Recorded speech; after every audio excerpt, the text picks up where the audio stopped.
Yo, what's up? It's Eric Sermon, the Bandit. Yo, this is Paris Smith, Mike Doc of Epmd. This is exclusive with TorontoRappers.com. Boy, Stay tuned. Peace. Epmd, got some shit.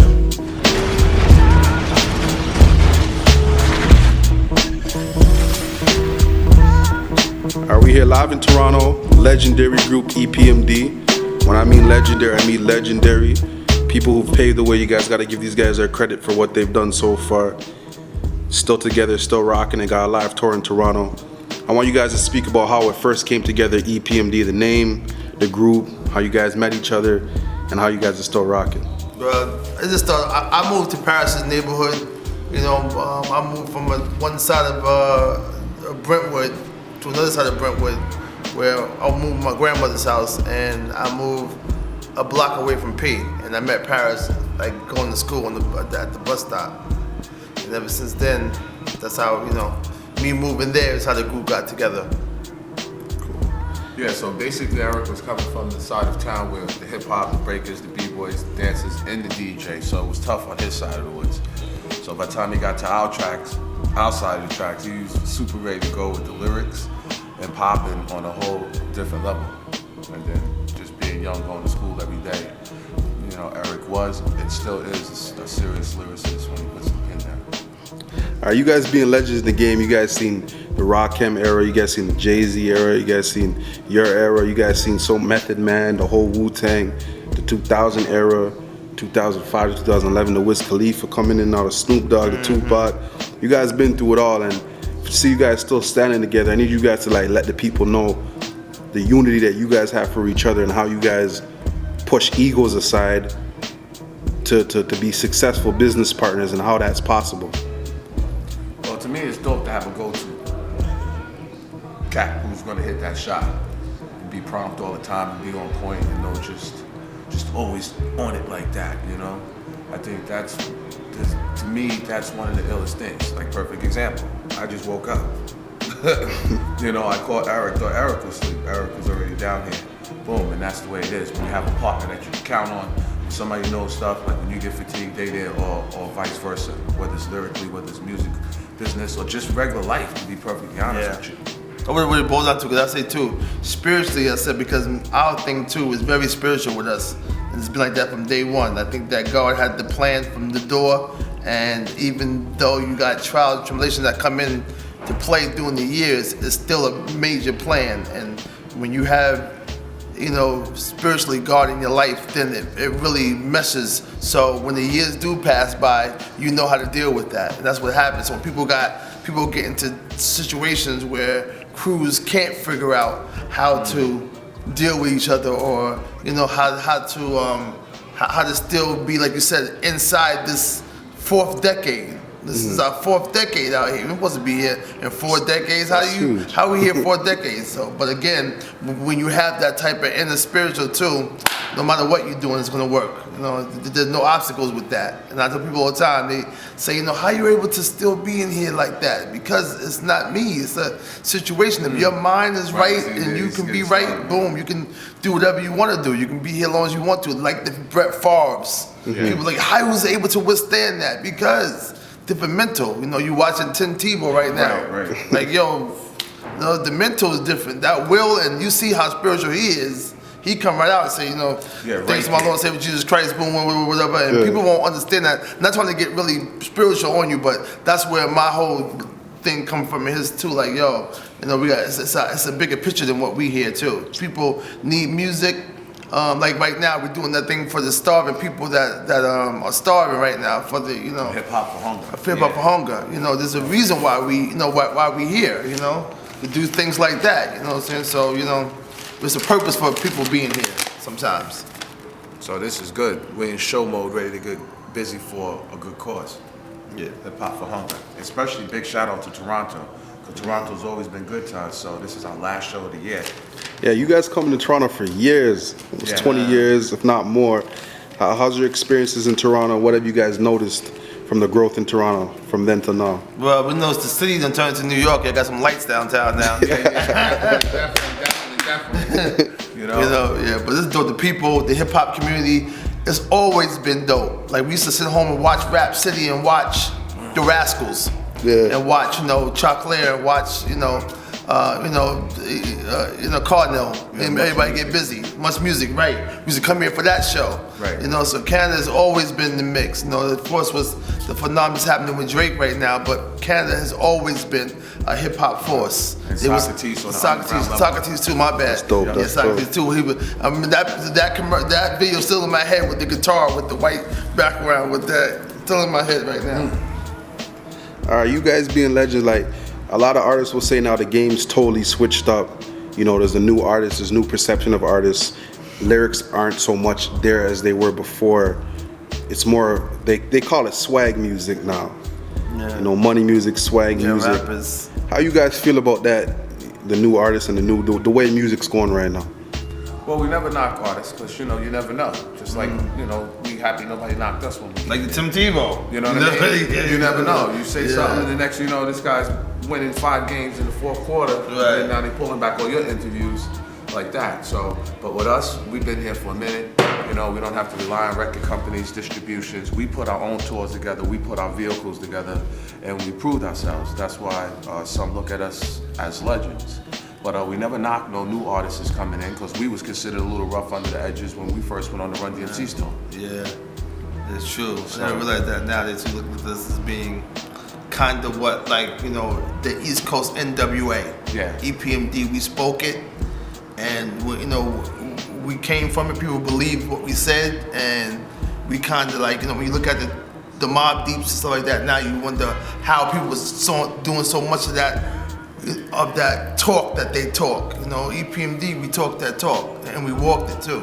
Yeah. Of course, we being 6'3", it's 2.5 though too. You wasn't saying much to us, and people when people see our friends, be like, yo, damn, y'all some big motherfuckers. Just happen to be we happen to be that group too. So when you saw us, it was like, it was like godly, like, oh shit. Epmd, you know what I'm saying? Right. So it's good to have a presence like that too. Not only having a presence physically, but also, music-wise too. We had the presence though too. We brought the sound. We was before our time and sounds you hear now. What we was making, the lyrics we was writing back then, the groups we brought in like the Redman, the Dr. Effects, the K Solos.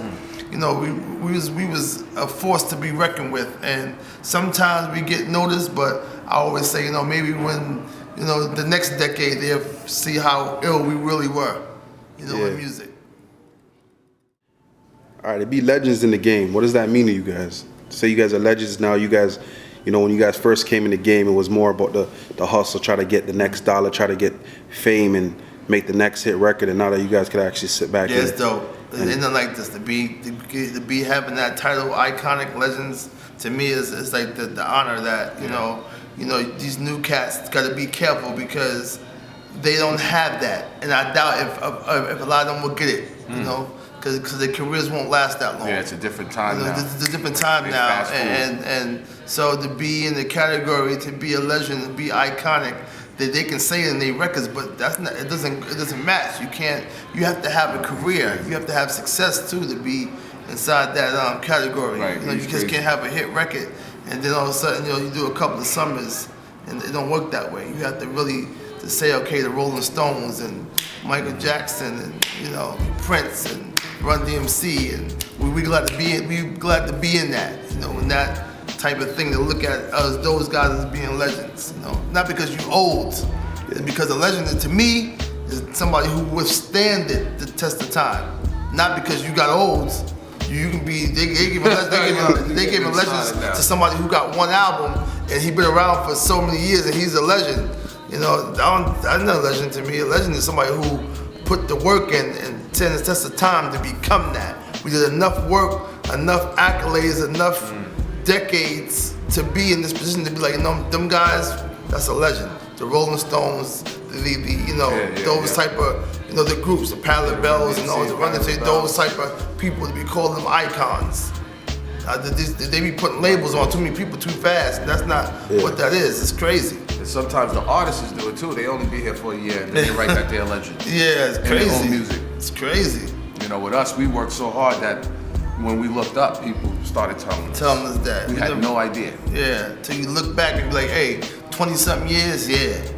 And then you still you know, we leave the tour or leave a performance, and the same people that might be at a Drake or Wayne concert would be out our show the next week before that or after that too. Yeah. You know, overseas. It don't matter. And like I said before, you know, we put the same work in, and our music still stands the test of time, no matter now or before. That's one thing about classic music. We can have a record that was made 20 years ago impact with a record that was made yesterday and still get the same response as a new song.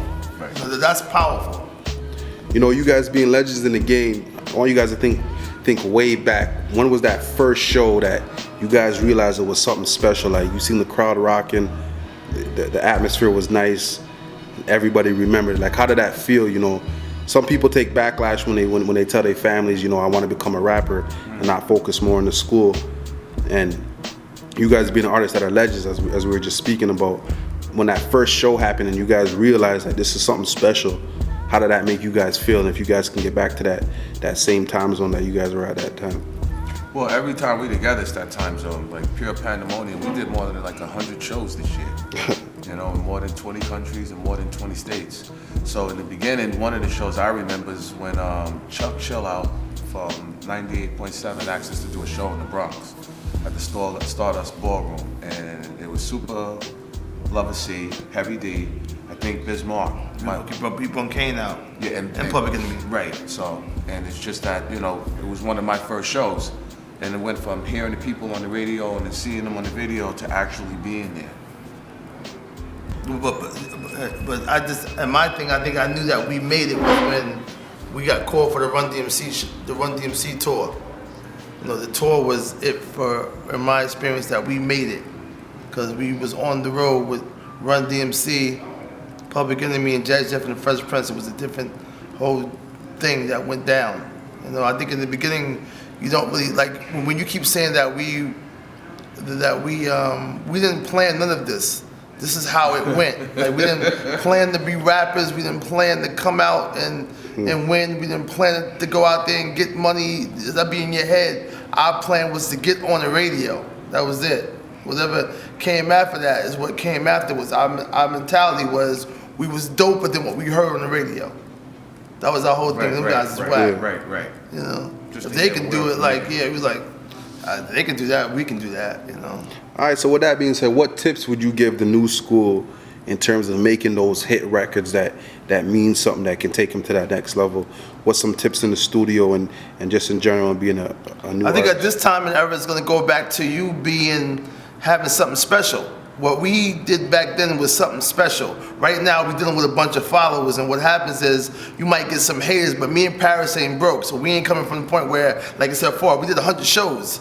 That's a normality. We stop ourselves from working. We like the Rolling Stones or like U2 or whatever. We at that status now where, you know, we're touring forever. Same with Rick, same with Kane. Yeah. Dougie Fresh is #1 performer in the world, kind of, because he do almost 200 something shows a year. You know, you can't, I don't know who's doing that. You know what I'm saying? So as far as, you know, on that level, you gotta just be yourself, because the more different you are, the better it is for you, the longer your career would be. And right now is a time that somebody out there will win if they go left and don't do what people is doing. I made a statement on my Twitter the other day. What's coming next after the strip club? Who's writing a new chapter of hip hop right now? Somebody out there can make a change, like the guy Don Tripp, who wrote that song, I Want to See My Son, A Letter to My Son.